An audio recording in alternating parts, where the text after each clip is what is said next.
வாழ்க வையகம், வாழ்க வையகம், வாழ்க வளமுடன். முதலில் இறைநிலைக்கும் நமது ஆசான் அருள் தந்தை வேதாத்திரி மகரிஷி அவர்களுக்கும்,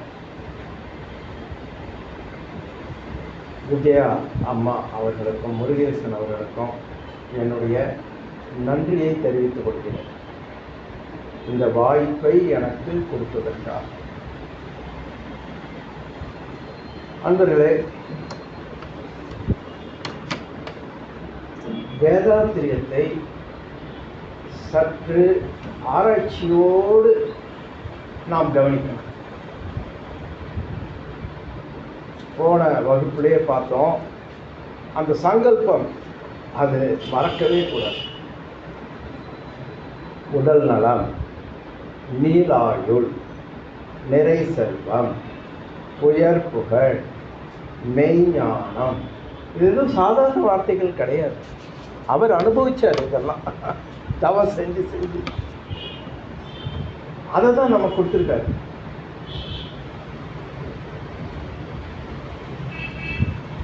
எப்படி நமக்கு கிடைக்கிறது? இதை நம்ம புரிஞ்சுக்கிட்டோம்னா யாருமே நம்மளை தவம் செய்ய இங்கே கூப்பிட வேண்டிய அவசியமே கிடையாது. நேரடியாக இங்கே உட்காந்து, ஏன்னா எனர்ஜி வேணும் எல்லாருக்கும். வாழறதுக்கு உடம்புக்கு எனர்ஜி வேணும், நோய் இல்லாமல் இருக்கிறதுக்கு. மனதுக்கு எனர்ஜி வேணும், பிரச்சனைகளை கவலைகளை தாங்குவதற்கு. அது எப்படி வேலை செய்கிறது அப்படிங்கிறத நல்லா தெரிஞ்சுக்கணும்னா நம்ம குருவோட மதிப்பு நமக்கு தெரியும். அவர் தான் அனுபவிச்சாரு, அதை இந்த உலகத்துக்கு கொண்டு போகணும்னு நினைச்சாரு. அவர் எடுத்துக்கொண்ட அந்த நோக்கம் என்னன்னா உலக அமைதி. அது நாட்டு அமைதி, ஊர் அமைதி, குடும்ப அமைதி, தனி மனித அமைதி. நல்லா புரிஞ்சுக்கணும். அவர் எடுத்துட்டது எல்லாரையும் மகானாக்கணும் கிடையவே கிடையாது. ஆனால் அது முடியாது. ஒரு வள்ளலார் இன்னொரு வள்ளலாரை உருவாக்க முடியவில்லை. சும்மா சொல்லுவாங்க சில பேர், அந்த குருவோட தோளில் ஏறி உட்காந்து அவரை விட உயரமாயிடும். அது பிசிக்கல், அது உடல் சம்பந்தப்பட்டது. மனம் சம்பந்தப்பட்டது அதுவாக மாறுவது குடும்ப வாழ்க்கையிலிருந்து நடத்துகிறவளுக்கு கடினம். அதனால் ஒரு வேதாத்திரி மகரிஷி இன்னொரு வேதாத்திரி மகரிஷியை உருவாக்கவே, அதனால்தான் அவர் தனி மனித உடல் நலத்துக்கும் தனி மனித மன அமைதிக்கும், அடுத்ததாக குடும்ப அமைதிக்கும், மூன்றாவதாக தொண்டு செய்து சமுதாய அமைதி. இதுதான் நம்ம பண்ண முடியும். இதுதான் நம்ம. அப்ப இது எப்படி வேலை செய்கிறது? அதை என்னதான் புதுசாக சொல்லிட்டாங்க. எல்லாரும் சொல்லியிருக்காங்க, திருக்குறள்ல இருக்கு, திருமூலர்ல இருக்கு, எல்லாம் சொல்றோம். ஆனால் வேதாத்திரி மகரிஷி எப்படி? அப்ப திருக்குறள்ல இருந்தாக்க 2000 வருஷத்துக்கு முன்னாடி திருக்குறள் வந்தாச்சு. 2000 நினைச்சு பாருங்க. இப்போ உலகமே ஹெல்த்தியா இருக்கணும், புரிஞ்சுங்களா? அது போதனை மார்க்கம்.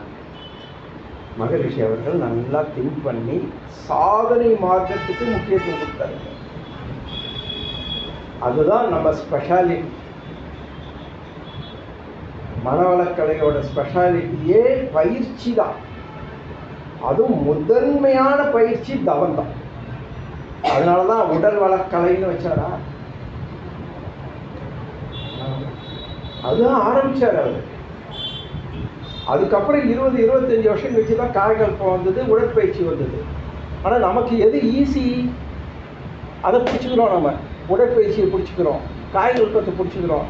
தவம் உட்காந்தா வரல சார், ஒரே எண்ணமாக போட்டு நான் என்ன சார் பண்ணுவேன் அப்படின்னு சொல்றோம்.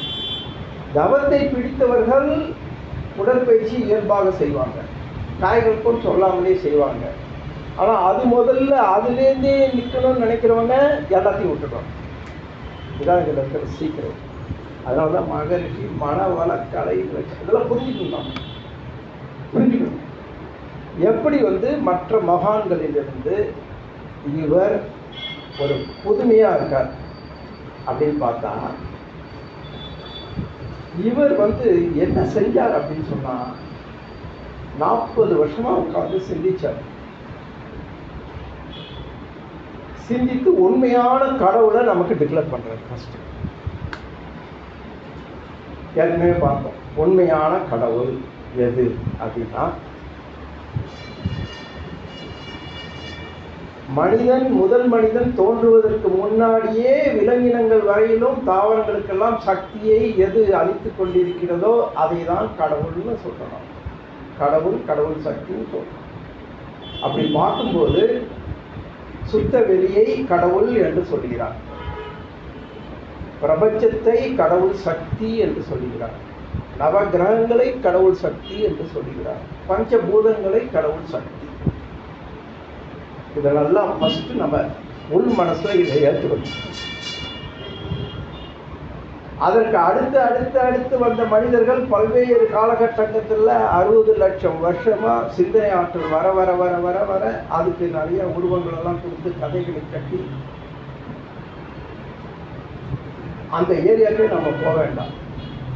ஏன்னா 98% ஃபாலோ பண்றது அதுதான். நாமளும் அதான் ஃபாலோ பண்ணியிருந்தோம். இதில் வார்த்தை இப்பயும் அதான் ஃபாலோ பண்ணிட்டு இருக்கோம்.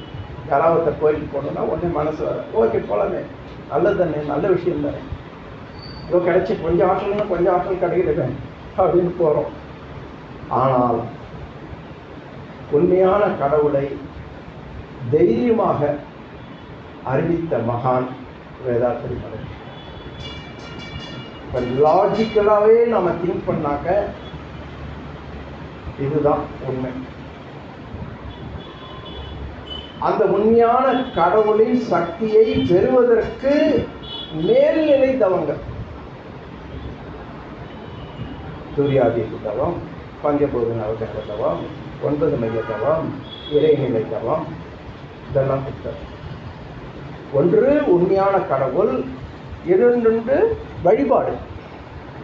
அதனால நாம எல்லோரும் தைரியமா சொல்லணும், உண்மையான கடவுள் நம் மனசுக்கு முதல்ல இருக்கு. அவைகள் தான் உண்மையான வழிபாடு. கோயிலில் போய் அர்ச்சனை பண்ணுறதோ, கோயிலில் போய் வணங்குவதோ, இதெல்லாம் இப்போ வளர்ந்தது. அப்போ உண்மையான வழிபாடு என்பது தவம்தான்.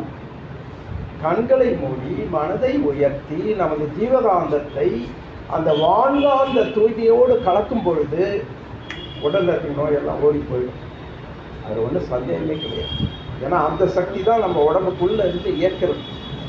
ஒரிஜினல் பெட்ரோல் நீங்கள் வச்சுக்கணும், மீதி எல்லாம் டூப்ளிகேட் பெட்ரோல். இது ஒரிஜினல் பெட்ரோல். சரி, இந்த மனிதர்களுக்குள்ள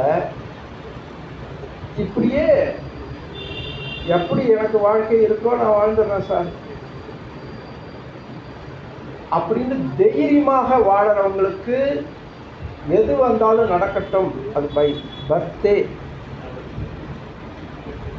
சில பேருக்கு தைரியம் இருக்கு, எது வந்தாலும் ஃபேஸ் பண்றேன், including my death and others death அப்படின்னா அவனை எதாவது பண்ண முடியுமா?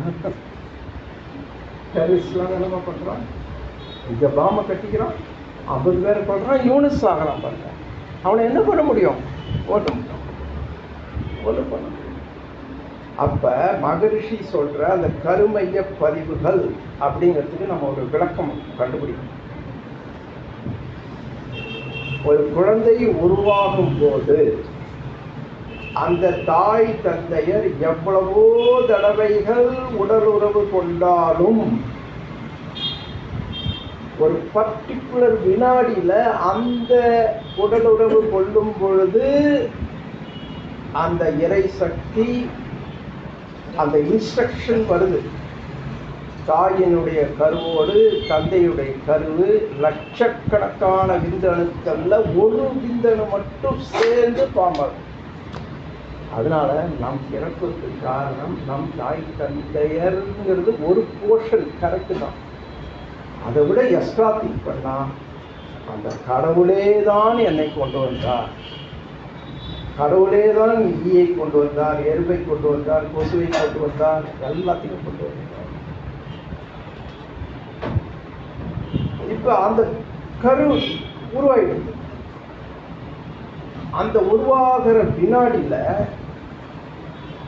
இந்த பூமி எந்த சூழ்நிலையில இருந்தது, பூமிக்கும் சூரியனுக்கும் என்ன டிஸ்டன்ஸு, பூமிக்கும் செவ்வாய்க்கும் என்ன டிஸ்டன்ஸு, இதெல்லாம் மாறிட்டே இருக்கும். உங்களுக்கு நல்லா தெரியும்.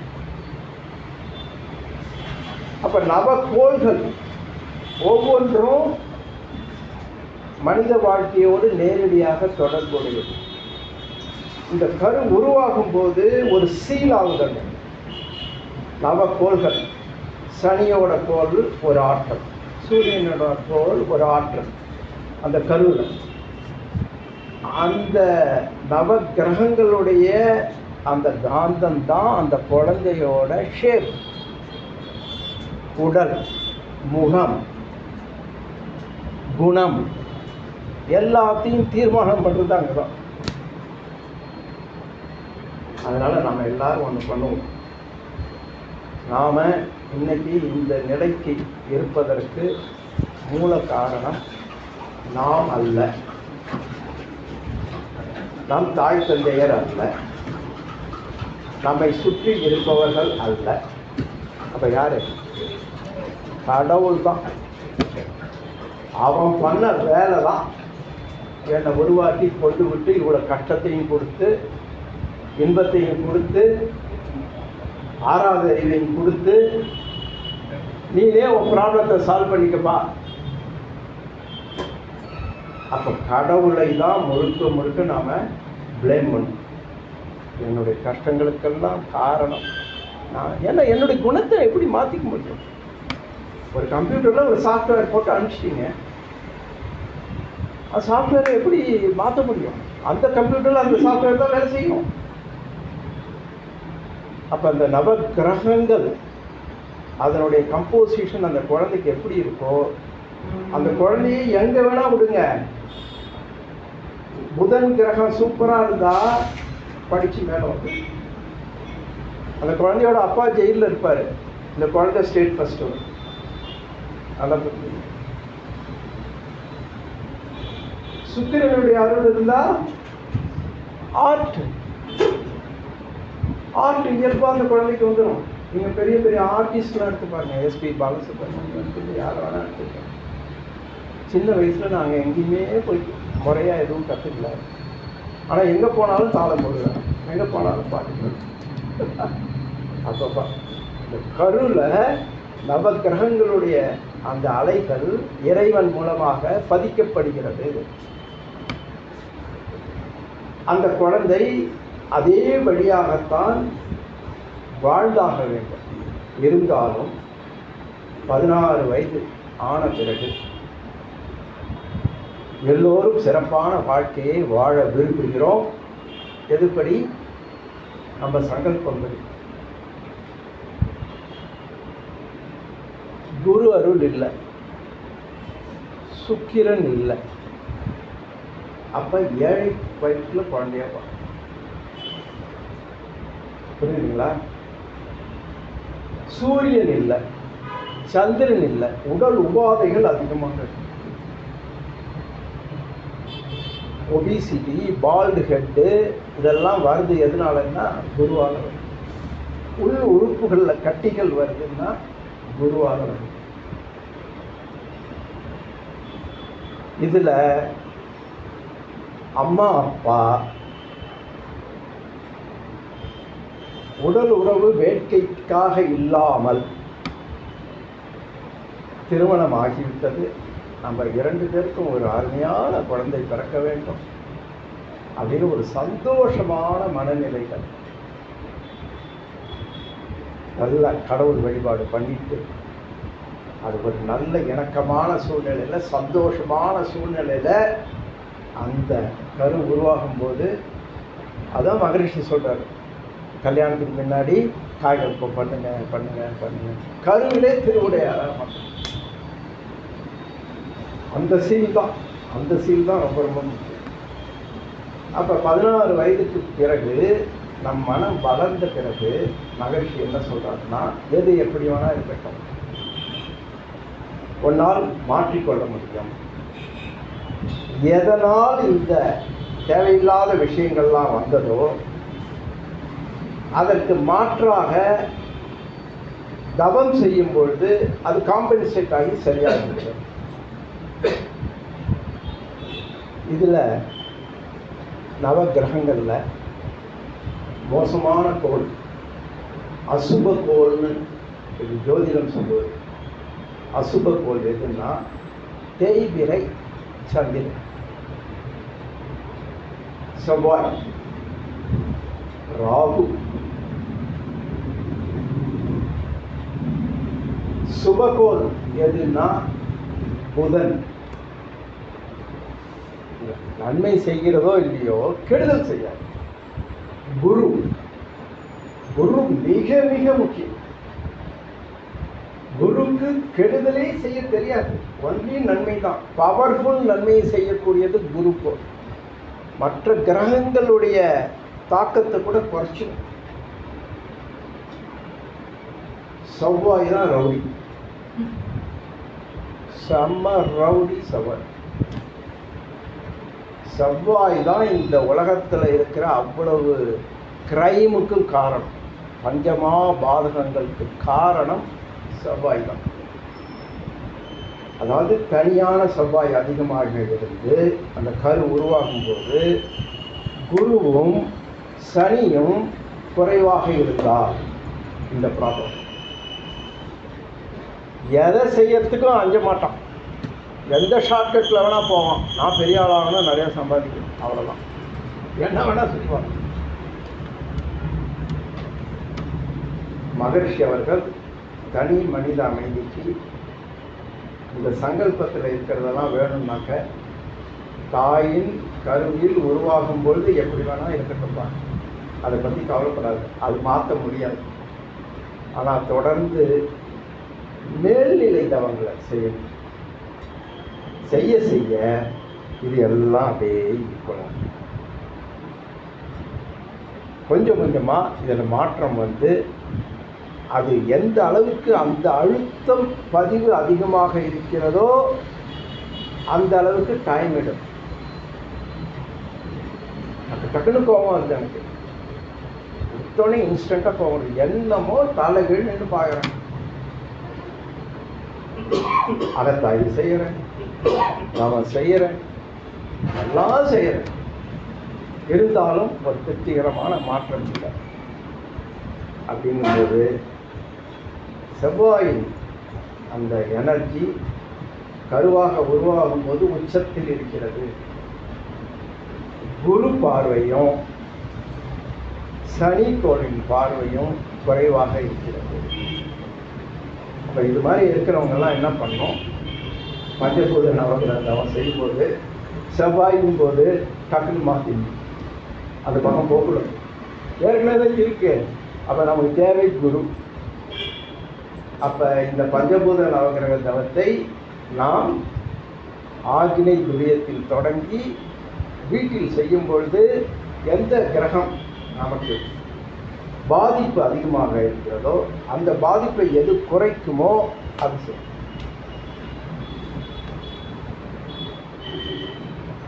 அது வரைக்கும் பையன் சரியாக படிக்கலை அப்படின்னாங்க ரொம்ப எக்ஸஸாக மிரட்டுறதோ, எக்ஸஸாக, ஏன்னா அது பதிவு அங்கே இருக்குல்ல.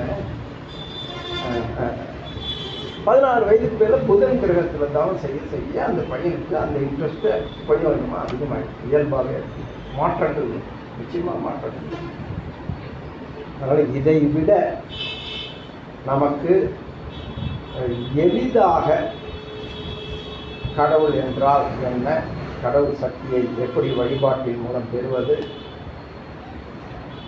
எப்படி நோய் இல்லாமல் வாழ்வது, அனைத்தையும் மகிழ்ச்சி அவர்கள் கொடுத்திருக்கிறார். இதை நாம் தெரிந்து கொள்ளணும். இப்ப சாந்தி தவம் மிக மிக முக்கியமான தவம். எப்படின்னு கேளுங்க. இப்போ ஆக்னை துரியத்தில் தவம் செஞ்சுட்டு மைண்டை எக்ஸ்பேண்ட் பண்ணணும், பிரபஞ்சம் அளவுக்கு விரிக்கணும். அதாவது பூமியினுடைய ஆகர்ஷண சக்தியை தாண்டினாலே பிரபஞ்ச வாங்காந்த சக்தி தான். அதனால தவம் செய்கிறவங்களுக்கு இந்த நெகட்டிவ் சோல்லாம் வரவே வராது. பேய் பிடிச்சிட்டு பேசாது, இது வரவே வராது. அதெல்லாம் எர்த்து பவுண்டு. இது வரைக்கும் எவ்வளோ மனுஷங்க வாழ்ந்துருப்பாங்க, யாருமே திருப்தியாக செத்ததில்லை. அதை பண்ணணும் இதை பண்ணணுமா போட்டுட்டு. அப்போ அவனோட சோலெல்லாம் இங்கே இருக்கும், எர்த்தோட ஆகர்ஷண சக்தியில் இருக்கும். அதனால தான் கண்ணாடி பயிற்சியெல்லாம் சாயங்காலம் செய்யக்கூடாது. அப்போ நம்ம மகரிஷி என்ன பண்ணுறாரு, அது மேலே உயர்த்திடுறாரு. எத்த மீறி சந்திரன் சூரியன் போகும்போது அங்கே ஒன்லி தூய்மையான ஆற்றல் தான். அதனால தவம் நமக்கு மேல்நிலை தவங்கள் மிக மிக அவசியம். ஆகினை துரியம் ஒரு 3 மாதம் ப்ராக்டிஸ் பண்ணலாம், அவ்வளோதான். தவம் வருது வரலன்னா கவலையே படாது. கோயிலுக்கு போகிற மாதிரி இது கடமையாக செய்யும். அது உள்ள என்னெல்லாம் அந்த கருமையத்தில் நவகிரக பதிவுகள் இருக்கோ அதை மீறி நீங்கள் தவம் செய்யும்போது அது ரிசல்ட்டாக வெளியில் வரும். ஆனால் ரிசல்ட் நிச்சயம் வருது, அதை பற்றி கவலையே படாது. உங்களுக்கு நல்லா தெரியும், அது 6 மாதத்துலேயே வரலாம், 1 வருஷத்துலேயே வரலாம். அப்போ அந்த மைண்டை நல்லா எக்ஸ்பேண்ட் பண்ணிடுறோம். எக்ஸ்பேண்ட் பண்ணி பிரபஞ்சத்தோட சூரியனோட சந்திரனோட அப்படி கலக்கிறோம். நம்ம பர்பஸ் என்ன? தனி மனித அமைதி, அதை மறக்கவே கூடாது. சங்கல்பம், அது மறக்கக்கூடியது. மகானா மாறுவதற்கு அல்ல, மாறவும் முடியாது. அப்போ என்ன பண்ணணும், அந்த மைண்டை, களங்கமுள்ள மைண்டை மேலே ஏற்றி வாங்காந்தத்தோடு கலந்து தூய்மை செய்து மறுபடியும் புறப்பட்ட இடத்துலையே கொண்டு செட்டில் பண்ணும். அப்போ தான் சந்தோஷமாக வாழ முடியும், அனுபவித்து வாழ முடியும், கடமைகளை செய்து வாழ முடியும், நீண்ட நாள் வாழ முடியும். அங்கேயே நிற்கிறவங்க யாரு? மகான். அவர்களுக்கு இது ஒன்று தான் வேலையே. எதை வச்சாலும் சாப்பிட்ருவாங்க. நமக்கு கொஞ்சம் உப்பு குறைஞ்சா கூட என்ன தவறே கிடையாது. அதனால் அதுலேருந்து கொண்டு மறுபடியும் மூலாதாரத்தில் டேக் பண்ணணும். ஐயா சொன்னார், மூலாதாரத்தில் உணர்வு சரியாக வராது. ஏன்னா பை பர்த்தே நம்ம மனம் மூலாதாரத்தில் தான் டேக் ஆகுது. மற்ற இடத்துல நாம் கொண்டு போகும்போது அந்த உணர்வு எளிதாக தெரியும். ஆனால் மூலாதாரத்தில் இருக்கும்போது தொடர்ந்து அதிலேயே இருந்ததுனால நமக்கு அந்த ஃபீல் தெரியாது.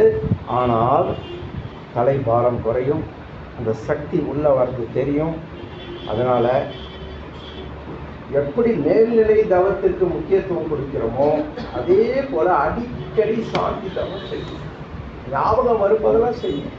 காலையில் ஒரு தடவை, மத்தியானம் ஒரு தடவை, தூங்கும்போது ஒரு தடவை அஸ்வினி முத்திரை பண்ணிவிட்டு அப்படியே உட்காந்துட்டு வந்துட்டேன். இந்த எண்ணங்கள் வரதான் வரும்.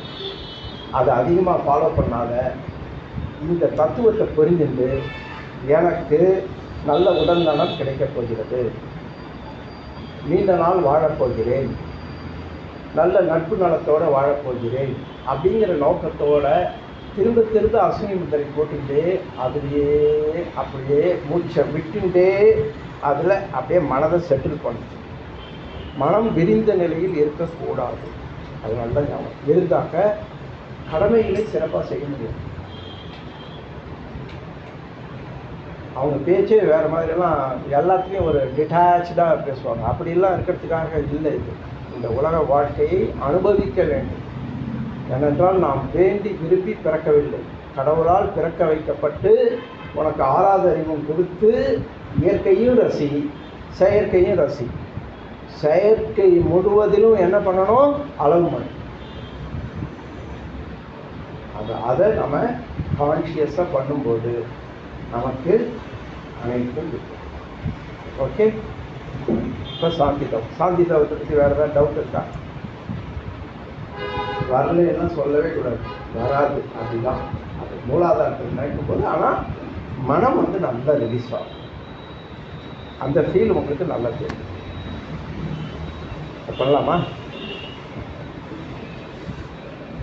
வெள்ளிக்கிழமை தான் பண்ணணும்னு அவசியம் இல்லை. எப்பெல்லாம் உங்களுக்கு மூடு நல்லா இருக்கும் அப்போல்லாம் மேல்நிலை தவம் பண்ணிவிடுங்க. பண்ணிவிட்டு மூலாதாரத்தில் மனசை வச்சு சாந்தி தவம் பண்ணிவிடுங்க. இந்த பெண்களுக்கு மென்சஸ் இதெல்லாம் இருந்து தவத்துக்கு எந்த தடையும் கிடையாது. அது வந்து இயற்கை நிகழ்வு. உடம்பு ரொம்ப சோர்வாக இருந்ததுன்னா மேல்நிலை தவம் பண்ண முடியாது, அப்போ சாந்தி தவம் பண்ணி அவ்வளோதான். அது வந்து ரொம்ப பெருசாக எந்த விதத்துலையும் நம்ம நினைக்க வேண்டிய அவசியம் கிடையாது. ஓகேயா? வாழ்த்துக்கள். எல்லாரும் கண்ண